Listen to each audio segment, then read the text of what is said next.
దైవజనుడితో ప్రయాణం చేయడానికి క్వాలిటీ ఏమిటి తెలుసునా?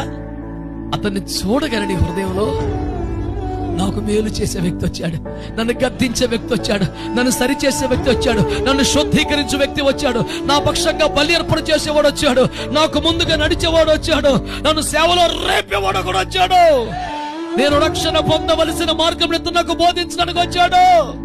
యెహోవా చేత పంపబడ్డ సాధనమితడు. అతని వలన నీ జీవితంలోకి రాబోతున్న ఆశీర్వాదాల చెత్త నీ కళ్ళ ముందు కదలాడగా నీ గుండెల్లో ఒక సంతోషం రావాలి. అప్పుడు ప్రయాణం మంచిగా సాగుద్ది. లేదనుకో యేసుతో టీవీగాను పోదమ్మా, ఇంకా ఇప్పటికి పదమా చేరను ఎల్లను మని పాడినా చైనా చేరనా ఇప్పుడు మానేరా బాబు, ఎత్తుకు ఇన్నిసార్లు అడగటం వద్దేరా దేవునికి.